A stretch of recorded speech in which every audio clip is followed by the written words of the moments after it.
Fue reclutada en el 39, en el 2000, cuando ellos habían matado a mi mamá y mi papá. Ahí me decían que mi papá era un man muy importante en la guerrilla. Yo tenía 11 años cuando me dieron mi primer arma. No conocí las muñecas. La pólvora de la ETA yo me la mantenía comiendo. Para los nervios. Los lleva otro guerrillero en la mano y ya llegando al hueco pues le disparan por detrás y caen. Me llevaron, me amarraron a un palo y me durmieron. Cuando desperté, ya no estaba embarazada, el bebé ya no estaba. La guerra es cruel, tiene efectos y genera dolor en cualquiera de las personas que haga parte, sea del bando que sea. Hola, buenas noches. Hace 3 semanas, la muerte de 2 niños que lanzaron una granada contra unos policías en Tumaco puso un delicado tema sobre la mesa de derechos humanos, la utilización de menores de edad por parte de guerrillas como las FARC y el ELN en sus filas.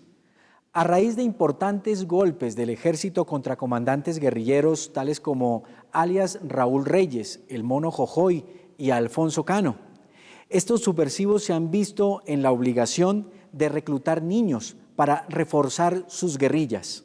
Crónicas RCN les trae esta noche la historia de varios de estos menores de edad que han sido reclutados por ambas guerrillas, los cuales intentan rehacer sus vidas por fuera de la subversión. Bienvenidos a Niños de la Guerra.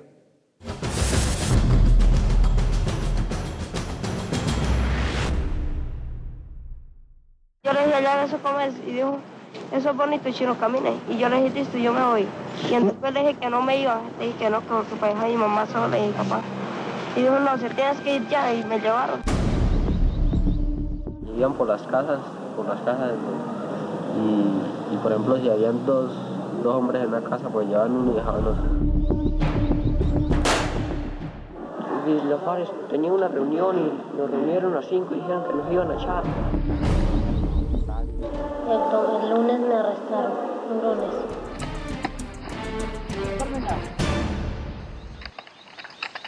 Pues yo llegué en el 2000, cuando, fui reclutada por el Frente 39 en el Meta.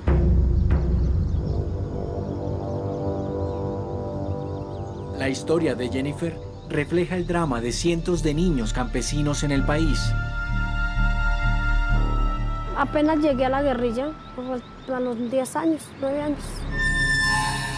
Menores de edad para quienes la violencia se ha vuelto un asunto doméstico. Tenía, ¿qué? 14 años. Y yo estaba en Vuelta Larga, en un billar, cuando llegó el comandante. Luis recuerda que al ver al comandante, una irresistible curiosidad lo arrastró a la guerrilla. Le pregunté que si el fusil tan bonito, y él me preguntó que si no gustaría tener uno de esos. Y como lo único que había visto en toda su vida era la violencia, tuvo su fusil. La curiosidad, como la mayoría de inquietudes familiares a las que se enfrentan los menores de edad, es aprovechada por los reclutadores. Con mi papá nunca tuve una buena relación. Cuando era niño, este hombre que prefirió ocultar su identidad ingresó a la guerrilla creyendo con ello evadir sus problemas con su padre. Siempre fue el choque entre él y pues iba al colegio pero no me gustaba. Iba porque ya me obligaban mis papás, entonces por eso iba y mi papá nunca me dejaba hacer tareas. Siempre quería que yo me fuera a trabajar con él desde muy pequeño. Otros eran tan pequeños cuando la guerrilla los raptó que, como Jairo, han tenido que aceptar los motivos que los mismos subversivos un día les dieron. A mí me pareció mucha gracia a raíz de lo que mis papás estaban, a la raíz de que mis papás estaban, que me decía que cuando me quisiera ir de la casa que lo hiciera, que eso no era, que yo ya que hacía con mi vida, yo era libre de hacer lo que quería. Hay niños en el país, como es el caso de Esteban, que nacen en la guerra y la heredan de sus padres. Mi abuela me crió en la Macarena. Ahí me decían que mi papá era un man muy importante de la guerrilla. Los reclutadores de la guerrilla saben que estos pequeños son combatientes en potencia. Menores a quienes pueden adoctrinar con facilidad, como fue el caso de Jennifer. Me faltaba todavía para cumplir los 10 años cuando me llevaron para allá. Pues a mí fue reclutada en el 39, en el 2000, cuando ellos habían matado a mi mamá y mi papá. Entonces, por ser la mayor, me llevaron para allá. Lo primero que perdió Jennifer en el monte fue la única cosa suya que le quedaba, su identidad. Allá le dicen a uno que tiene que cambiarse el nombre y le dicen estos nombres están repetidos y esto ya lo que usted quiera escoger. Y uno se pone el que uno quiera. Jennifer escogió el suyo. Jessica. Jessica tenía apenas 6 años y ya había visto cómo la tarde del 22 de junio de 2000 sus padres fueron asesinados por la guerrilla.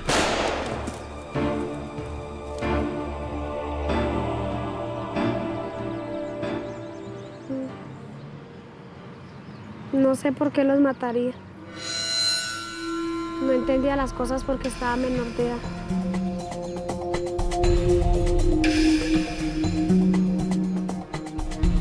No, nosotros estábamos en la yuquera cuando llegamos, ya se habían llevado mi papá y mi mamá. Mi hermana los alcanzó a ellos y ellos no nos decían nada, nosotros simplemente nos cogieron, nos alzaron y nos encerraron en una pieza ahí que duramos toda la tarde encerrados, solos ahí porque se hallaba mi mamá y mi papá. La orfandad de uno de estos niños hace que se aferren mucho más a la guerrilla. Eso lo saben los subversivos. Ellos me llevaron para allá cuando mataron a mis padres.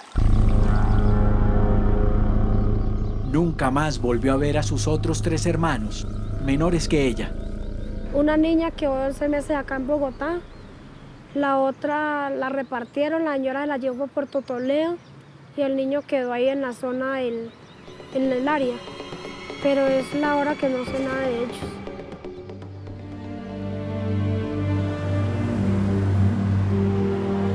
El drama que padeció Jennifer también tuvo que soportarlo Luis. Nosotros estábamos pequeños, nosotros ¿qué? Porque a mi hermana la regalaron ella a los 2 años. Yo tenía pues ahí que unos 3 años. En la selva, Siempre éramos hartos. los niños conforman auténticos ejércitos cuyo combatiente más viejo no tiene más de 16 años. Con por medio de 10, de 12, de 15, de 16. Ya había muchachos que tenían pues ahí unos 15. Mientras los guerrilleros veteranos los preparan, ellos creen estar viviendo su propio juego de guerra, como lo recuerda Jairo. Ellos hacían campamento en la zona, ellos duraban 15, 20 días ahí camuflados en todo, campamentos y todo. Él tenía como unos 14, 15 años, tenía ya, y siempre usted los veía 40, 50, todos armados, tenían su campamento ahí, armado y todo.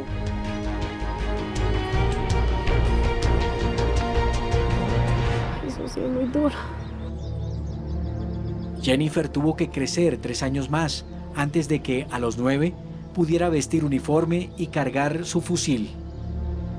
Pues yo tenía 6 años, pasaron 3 años, porque ellos me dejaron en una casa responsable, o sea, una casa de guerrilla, sino que ellos me cuidaran mientras yo cumplía la edad, tal vez para llevarme para allá.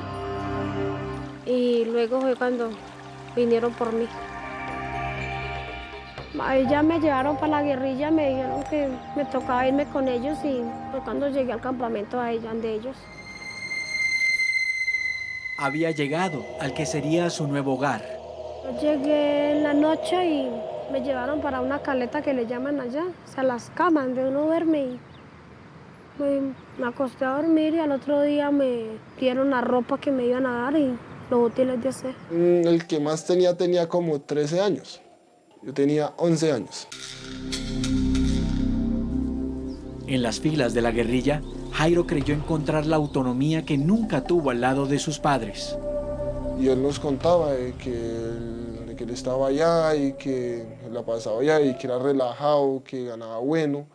Y pues como siempre los veía uno con el uniforme y todo, fusil, pistola, granada, mejor dicho, tenían la artillería. Esteban, quien había sido criado por su abuela paterna en La Macarena, Papá era un man muy importante en la guerrilla. quiso ser tan guerrillero como su papá.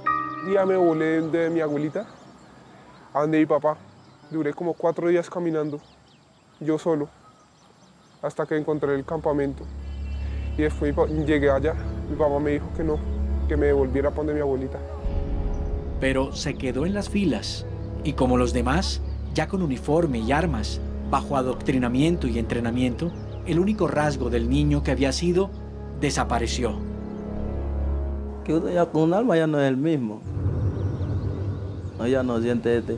Ahí a mí me ponían me ponían acostado, parado, arrodillado, corría, daba la vuelta y ahí la disparaba.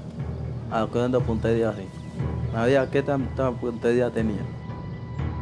Yo tenía 11 años cuando me dieron mi primer arma, que fue una pistola y un 38 corto, un revólver 38 corto. Jairo, el niño rebelde que creyó haberse emancipado de su padre en las filas de la guerrilla, no se cambiaba por nadie. Creí grande. Y uy, ya soy grande, puedo hacer lo que quiera. Entonces, claro, no fui el único, mis compañeros me dijeron porque uno entre amigos, ya nos habíamos hecho amigos los 5 que estábamos y había más muchachos. Y uno, ¿y usted qué sintió cuando le dieron esto? Yo, no, una alegría, o sea, estoy fuerte, ahora sí que se venga el mundo, que acá estamos para pelearle. Pero muy pronto Jairo descubre por el maltrato recibido que había caído en algo peor. A las patadas siempre era marico, hijo de puta, esto, no sirve para nada. Y ahí yo me fui con ellos y ahí al rato allá, los días no me ponían a nada, no solamente durmiendo. Y ahí al tiempo ya me entregaron un fusil y todo. Y ahí me pudieron a prestar guardia. Y ya de la guardia me ponían a cocinar, a romper leña. Ahí me pudieron hacer un rancho, a cortar palos, como 100 troncos de palo. Por tales oficios, los reclutadores les aseguraron a los menores de edad que recibirían un sueldo. Pero la propuesta fue un simple señuelo. Entonces el otro muchacho le dijo, bueno, estos 5 muchachos vienen voluntariamente, nadie los obligó acá. No, listo. Entonces él se fue y él nos quedó allá, él nos quedó diciendo y nosotros le dijimos, bueno, pero bueno, y acá cómo es el asunto, porque a nosotros él nos dijo que nos daban la comida, que nos iban a ayudar para nuestras familias y que nos daban plata. El único pago que vieron al transcurrir varios meses en las filas fue la amenaza. Si ustedes se salen de acá los matamos, de acá no salen sino con orden mía. Si ustedes se van para el ejército, si ustedes se entregan, los matan o los meten a la cárcel. Amenazas como la que acabamos de oír han hecho difícil que estos menores intenten escapar de las filas de la subversión, pero ellos lo intentarán porque saben que la experiencia que están a punto de vivir será la peor de sus vidas. Esperen al regreso. Allá le hacen a uno un fusil de palo para que uno entrene. Cuando nos castigaban, nos ponían a hacer trincheras y trabajos pesados. Les hacen el desgrado porque ya no se puede tener familia. A mis 15 años me entregaron mi primer fusil. Eso fue mi celebración de 15 años.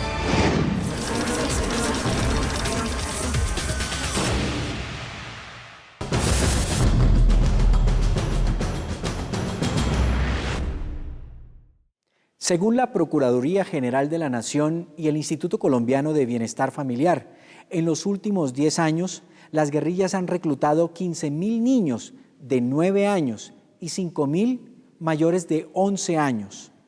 El infierno que estos pequeños viven dentro de las filas de la subversión los lleva a desertar, pero ¿lo logran? Así continúa nuestra historia. Con el tiempo, la guerrilla comienza a ser un infierno no imaginado.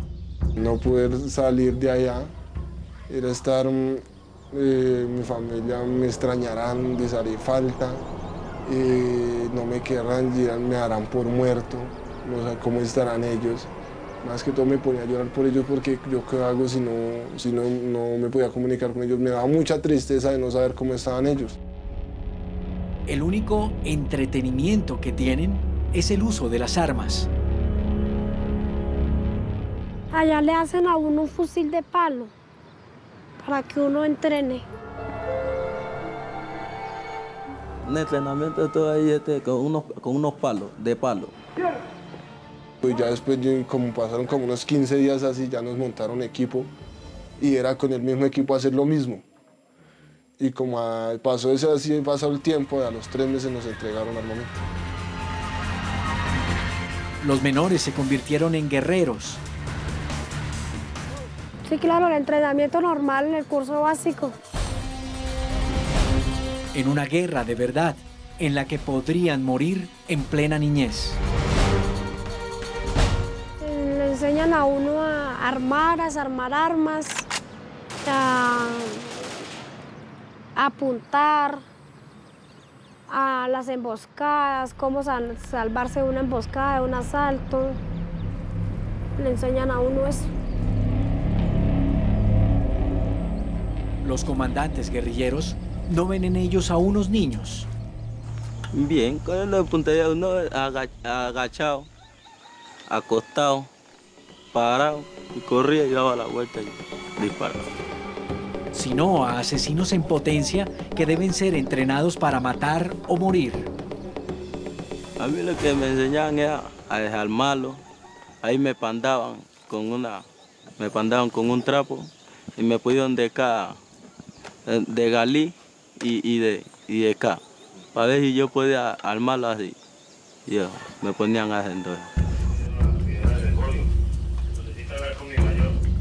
A mí me enseñaban a disparar, cómo iba a defender, cómo iba cuando mataron a un amigo. La instrucción para la guerra ha sido tan efectiva que muchos años después, este antiguo niño guerrillero del ELN, Ejército de Liberación Nacional, aún manipula con solvencia uno de los fusiles que fueron su arma de dotación.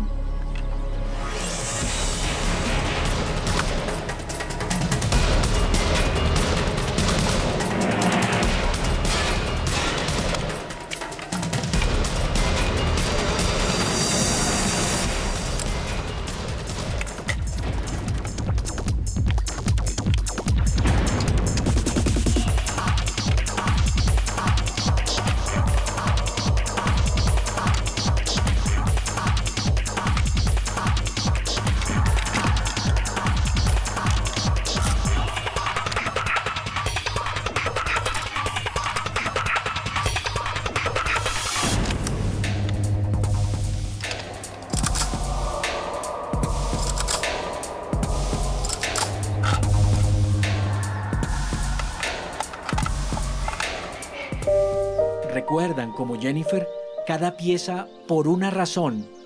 Mis juguetes eran las armas. No conocí las muñecas. Sin embargo, Luis y Esteban tuvieron un gran privilegio de conservar un rasgo de los niños que aún eran. Nosotros antes manteníamos jugando balón, como a nosotros nos daban permiso para jugar balón. Lo compraban el balón, nosotros jugábamos 2 días ahí. El balón era el juguete mío. Y porque yo mantenía jugando. Muchas veces los secuestrados que han sido liberados han hablado de los chontos, los sanitarios de la subversión. Los niños guerrilleros son quienes los elaboran. Pues allá lo ponen a hacer a uno chontos, que es para hacer del cuerpo. Los pequeños se encargan también de fabricar las barreras de protección. Huecos de basura, las trincheras que llamamos para meternos en caso de la aviación. Son esclavos las 24 horas de las labores de un campamento. Cargar leña, ranchar, que es cocinar, y estudio de documentos. Trabajo y castigo son sinónimos en los campamentos guerrilleros. Nos ponían a hacer huecos en la tierra. Decían, usted tiene que abrir 100, 200 huecos. Así no se necesitaron. Usted hágalos. Y a lo que haga puede venir a comer, listo, termina su castigo. Esteban era sometido a dichos rigores sin importar que fuera hijo del jefe de un frente guerrillero. No, me trataban normal, como un combatiente. Comía las mismas cosas, hacía los mismos trabajos. Cuando nos castigaban, nos ponían a hacer trincheras y trabajos pesados. Jairo, el hijo rebelde, comprendió lo que había perdido al dejar su casa. Y pues por eso me castigaban por no cocinar. Una de las primeras instrucciones que reciben estos niños es que en caso de heridas o decesos, el armamento es lo más importante. Yo lo iba a recoger y no podía, nomás que llevar el fusil y lo dejaba ahí. Entonces yo nomás hacía eso. Una de las cosas que más conmocionó a Jennifer cuando hizo parte de la guerrilla fue la muerte de otros niños. Sí, los echan a un hueco, hacen un hueco y los entierran ahí. No, nada así, como un perro. De este modo, son asediados por el odio contra sus superiores, por la tristeza de no tener un pasado afectivo y por el miedo a morir cualquier día. Me escondí, me dio mucho miedo. Jairo recuerda el día que su campamento en el Cañón de las Hermosas fue bombardeado por el ejército. Como en ese tiempo habían unos huecos grandes donde uno los hacía para, en caso de un bombardeo uno se mete. Entonces yo de una vez cogí uno y me metí en uno de esos y yo esperé hasta que pasó todo. Pero desde entonces no volvió a ser el mismo adolescente. Pasaron como unos 2, 3 meses otra vez cuando hubo un enfrentamiento y claro, me dio mucho miedo pues por lo que no estaba acostumbrado a eso y fue muy duro, donde murieron varios compañeros. Ya a partir de eso me daba mucho miedo, yo decía, bueno, ya cualquier hora me van a matar. Pero hay un viejo adagio guerrillero que le enseñaban a estos niños, que en la selva es prohibido tener miedo. Y Luis tenía métodos bárbaros que aprendió de los veteranos para contrarrestarlo. ¿Yo? No. Yo el mío no entendía porque yo la pólvora de la ETA, yo me la mantenía comiendo con limón. ¿Ah? Para los nervios, para que no me diera nervios.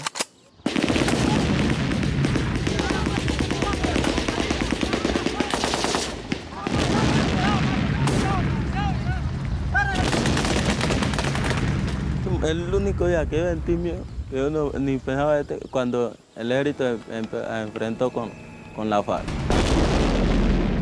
Se refiere al ataque del ejército el 4 de noviembre de 2011 al campamento de este hombre en el Cauca, alias Alfonso Cano. Cuando le mataron al político de la FARC. Luis estuvo cerca del área bombardeada. Yo ahí para allá acá no he tenido miedo. Pero Jennifer, durante sus 14 años en la guerrilla, nunca superó el terror por las incursiones aéreas del ejército. Me temía harto bombardeos, suena muy feos.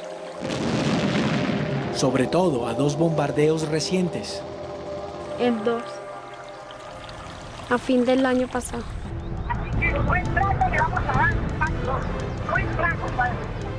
¡Vamos, monstruo!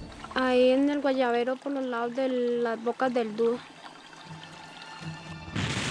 Fueron 24 horas sintiendo que la rondaba la muerte. El primero fue a las 3 de la mañana, el segundo fueron a las 2:50. Pues correr, salirnos, bregarnos a salir y esperar, salimos hasta una parte y esperamos que aclarara para seguir ahí para allá. Salieron por otro lado porque como ellos estaban más al centro del campamento y el desembarco los cayó fue en el centro del campamento. Entonces los de la orilla del lago acá quedamos sin poder pasar para allá ni ellos para acá. Entonces nosotros salimos aparte. Ningún niño piensa en la muerte. Sin embargo, ellos, como Jairo y Luis, aprendieron a convivir con ella. Que tú cuando le matan a un compañero adelante de él, que cuando ya ahí empezaban cuando escuchaban las balas que pasaban por encima de la cabeza de ellos, hoy que asustaban, que empezaban a llorar y todo. Yo ahí, pero ya cuando iban a retirar, que primero retiraban los combatientes y ahí retiraba el comandante. En el monte hay un adagio sobre la muerte muy común que estos niños aprendieron. Si no matas, te matarán.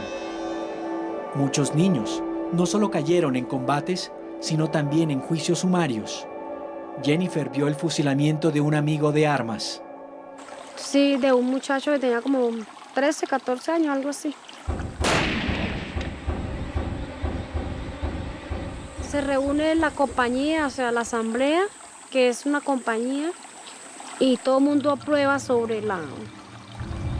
el caso de indisciplinario. Y son los que definen el caso del combatiente que cometió el error. Si sanción o fusilamiento. Hay unos que le da para sanción. Bueno, salen sancionados, los sueltan y listo. Otros que salen para fusilamiento. Para eso mandan nomás 3 o 2 unidades, son los que van a hacer eso. Jennifer nunca más podrá olvidar el modo como la guerrilla ejecutaba a estos niños. Los lleva otro guerrillero en la mano y ya llegando al hueco pues le disparan por detrás y cae el muerto ahí.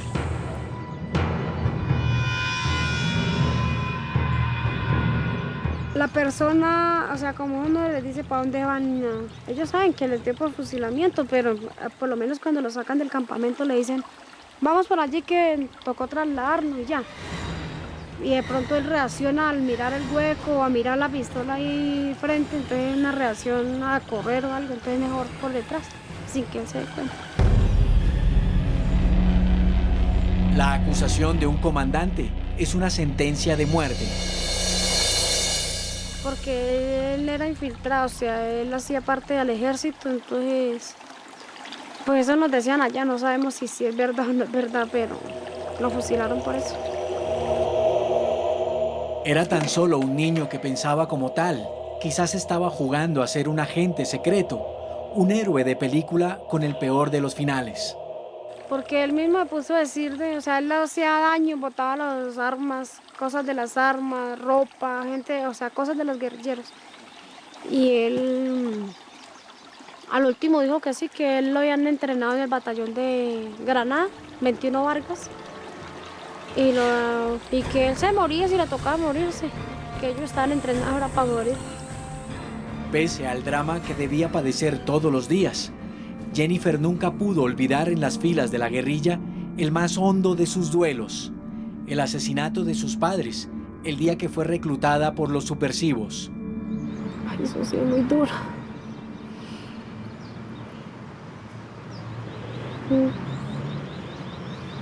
No sé por qué los mataría. No entendía las cosas porque estaba menor de edad. Un día se encontró en el mismo campamento con los asesinos de sus padres. Sí, en varias ocasiones me los encontré y inclusive había uno que él tal vez creía que yo nunca me acordaba de él y me saludó el primer día que nos miramos y me dijo que yo sí había quedado idéntica a mi mamá. Tal comentario fue demasiado cruel para ella. Desde entonces comenzó a planear, según ella, su venganza. Un día me tocó la guardia, yo dije, si él viene a visitarme, o sea, el relevante, y si él viene a visitarme, yo lo mato, así me maten, así muera como murió mi mamá amarrada. Y pues dio la casualidad que él no llegó por allá donde dio miedo. Pensaba muchas cosas contra él y él me tenía miedo y se inmovilizó. Nunca supo si la delató la manera en que lo miraba o si, sin darse cuenta, pensó en voz alta y el verdugo la escuchó. Si él decía que él le daba miedo que yo me le arrimara o que porque de pronto yo hacía algo, porque yo siempre en la mente llevaba eso.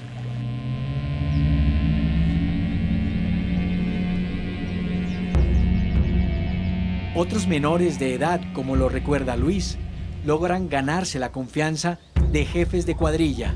Yo como ya me fui tomando la confianza con el man, yo ahí voy agarrando la confianza. El man que Luis menciona era alias Dago, su jefe guerrillero en el ELN, que operaba en el norte de Nariño. Antes el man me daba a cuidar la hija de él.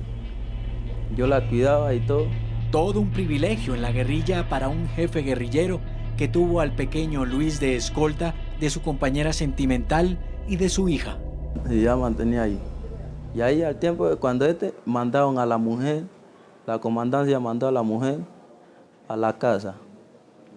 Ahí cuando ella llegaba ahí y todo con la peladita, y ahí llegó el man. Eso lo hacen los jefes y comandantes, claro. Pero, ¿qué ocurre cuando una guerrillera raza queda embarazada? Les hacen el desgrado porque ya no se puede tener familia. A diferencia de Esteban, hijo de jefe guerrillero, y la hija de alias Dago, los otros niños son un estorbo para la guerrilla. Sí, a una muchacha le sacaron el bebé de 8 meses. Ya tenía 8 meses ya para alentarse y le sacaron el bebé. Crónicas RCN buscó a esta exguerrillera de las FARC, quien contó, al igual que Jennifer, que fue reclutada por las FARC a muy corta edad. 6 años aproximadamente. A la fuerza se volvió una mujercita, siendo una pequeña de tan solo 11 años. Rodeada de desconocidos, experimentó su primer periodo menstrual. Adultas le enseñaban a uno cuando les llegaba el periodo, la regla, y pues eso lo manejaban ellas allá. Y me enseñaron que eso era normal y todas estas cosas, como a los 11 años. Muchas de estas pequeñas, al alcanzar la pubertad, sufren abusos sexuales de otros guerrilleros. Ella quedó embarazada a los 18 años. Si la descubrían, podría morir ella y su bebé. Si ellos se enteraban de que yo estaba embarazada, pues mataban a mi socio y pues yo lo quería mucho. Entonces me tocó ocultar el embarazo. Por meses guardó su más preciado secreto, pero no hay secreto que prevalezca entre tanta gente. Y cuando ya tenía como 8 meses de embarazo, me fui a bañar al río y una compañera se dio cuenta. Fue cuando entonces sapió. Los comandantes dictaron la consabida sentencia de muerte contra la criatura. Me llevaron, me amarraron a un palo y me durmieron. Cuando desperté, ya no estaba embarazada, el bebé ya no estaba.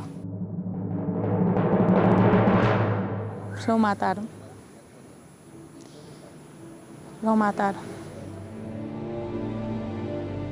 Pero cuando en la selva no se pierde la vida, se pierden las ilusiones. Mi regalo de 15 fue un fusil. Al cumplir dicha edad, las niñas guerrilleras, como fue el caso de Jennifer, no tienen bailes de fantasías. Igual eso es normal, eso no nos importaba, era como cualquier otro día. Un día cualquiera en el que reciben su primera arma. A mis 15 años me entregaron mi primer fusil. Eso fueron mi celebración de 15 años. Un fusil AK-47. ¿Quién te dio ese fusil? El comandante del Frente de Jacinto El Danto. Aunque parezca contradictorio, los muchachos guerrilleros son obligados a tomar en ceremonias de cierta formalidad a sus socias o compañeras sentimentales. Es que usted para tener una mujer allá, hasta que no lo casen, usted no puede tener nada con ella. Y no lo casan, no puede tener nada. Y usted hace algo con ella y lo llegan a mirar, le meten rancho, 20 días de rancho. 20 días usted tiene que estar cocinando. Allá no se dice noviazgo, o sea, el novio no existe, la palabra novia no. Allá son socios. Y mi primer socio fue a los 13 años. Y mi segundo, la otra persona a los 16 años. Estuve con otro socio, con ese fue que yo quedé en embarazo. Pero detrás de estas relaciones prematuras se esconde un drama que todos llevan para siempre en forma de vacío en el corazón. Yo en la guerrilla perdí toda mi niñez. Muchos otros, además de perder su infancia, pierden la vida. Se tiene conocimiento que en los últimos 15 años, 3.000 niños han muerto en las filas de la subversión, mientras otros 230 han sido capturados. Esperen al regreso. Ahí en la tirada saliendo al río fue cuando nos bajamos por el barranco. Fue cuando encontramos los soldados. Cuando ya me di cuenta de todo esto, de que no respetaban la vida, me mataron a mi bebé, yo preferí huir.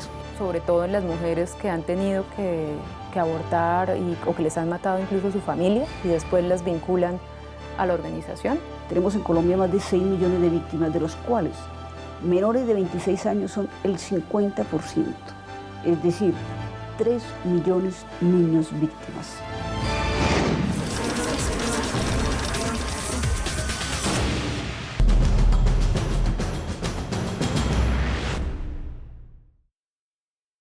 Los departamentos en los cuales las guerrillas reclutan más niños son Antioquia, Meta, Vichada, Arauca y Chocó.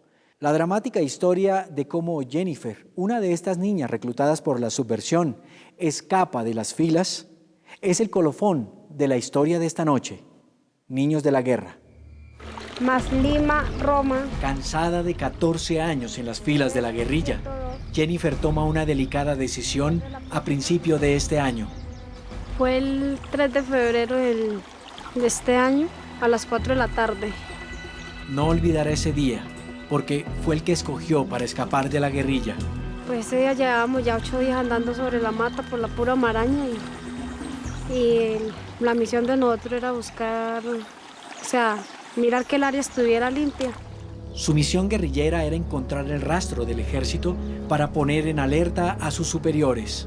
Llevamos 3 días que habíamos encontrado trillo del ejército y nosotros comunicamos por el radio y ahí fue donde nos dijeron de que buscáramos hacia el río. Pero en este punto, lejos del alcance de los jefes de cuadrilla, se lanza al escape, junto a otro compañero. Cuando llegamos al camino encontramos trillo por juntos laterales del camino y entonces nos tiramos derecho al salir al río. Ahí en la tirada saliendo al río fue cuando nos bajamos por el barranco y fue cuando encontramos los soldados. Pero su entrega al ejército no sería fácil. Ella y su compañero eran simplemente guerrilleros en un intento de emboscada. Y pues bajando ahí de una nos dispararon y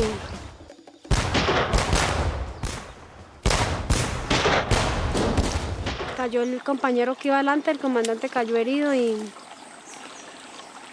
que yo me escondí en un hueco y ahí me escondí por un espacio de 15 minutos y luego decidí entregarme.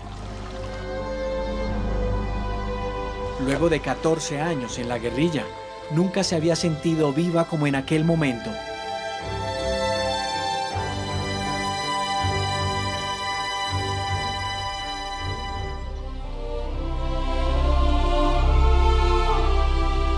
El deseo de recuperar su libertad fue más fuerte una vez Ángela despierta y descubre que la guerrilla ha matado a su bebé. Pues cuando ya me di cuenta de todo esto, de que no respetaban la vida, me mataron a mi bebé, yo preferí huir.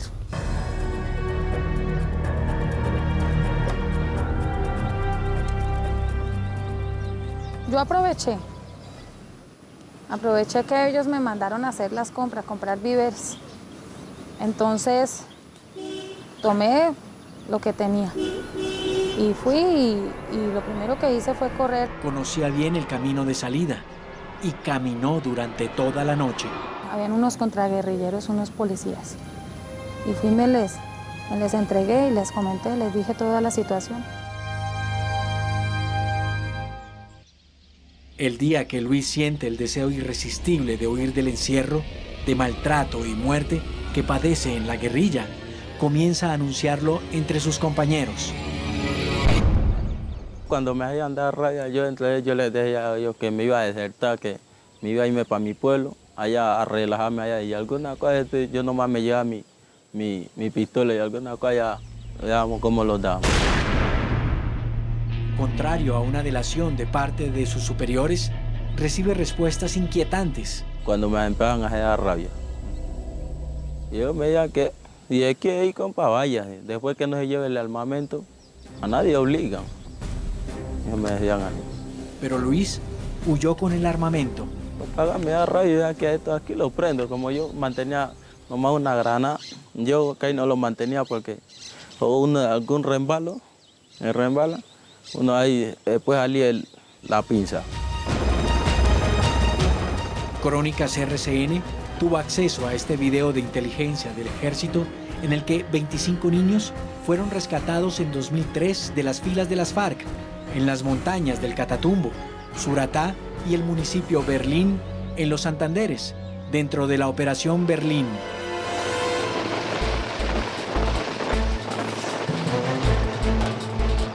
Los informes de inteligencia del ejército a los que tuvimos acceso demuestran que la guerrilla aún mantiene niños como combatientes en sus filas.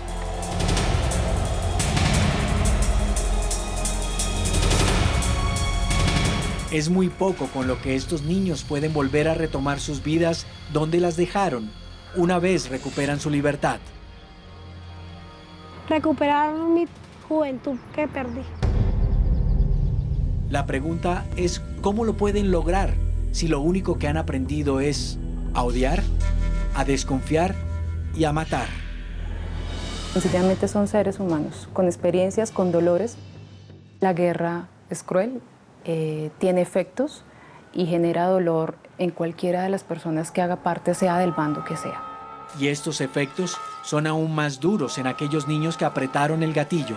Hay personas, yo recuerdo un caso puntual, que me decía, a mí me tocó hacer esto para poder ingresar al grupo y yo durante 3 años no podía dormir. Y cuando dormía, lo primero que se me venía era la forma de lo que tuve que hacer con este vecino mío. ¿Y qué pasa con mujeres como Ángela, a quien le mataron a su bebé en las filas de la subversión y tiene vivo un odio ciego? Mucha rabia, coraje. No quiero volver a saber de ellos, los odio. Tal odio es lo primero que hay que tratar en estos casos. Creo que he identificado o encontrado más rabia en situaciones de daño que les ha hecho el mismo grupo, sobre todo en las mujeres que han tenido que abortar o que les han matado incluso a su familia y después las vinculan a la organización. Muchas organizaciones esperan que en los diálogos que empezaron entre el gobierno y las FARC el 8 de octubre de 2013 en La Habana, incluya el tema de reclutamiento de niños en las filas de la subversión. Este punto lo está vigilando la Procuraduría General de la Nación. Lo hicimos a través de una comunicación dirigida por el señor Procurador General de la Nación en agosto del año pasado al presidente de la República, donde se le solicitaba que el tema del reclutamiento de los niños tenía que ser uno de los temas prioritarios en la agenda de La Habana. Sin embargo, dicha agenda pactada aún no toca este punto fundamental que, según informes de la Procuraduría, persiste. Hasta inicios del año 2014, tenemos en Colombia más de 6 millones de víctimas, de los cuales menores de 26 años son el 50%, es decir, 3 millones de niños víctimas. 3 millones de niños, 3 millones de sueños rotos, de recuerdos perdidos, de familias destruidas, de futuros truncados. Los niños de la guerra hoy reclaman una nueva vida y esperan que los que hoy permanecen en las filas puedan recuperar la libertad.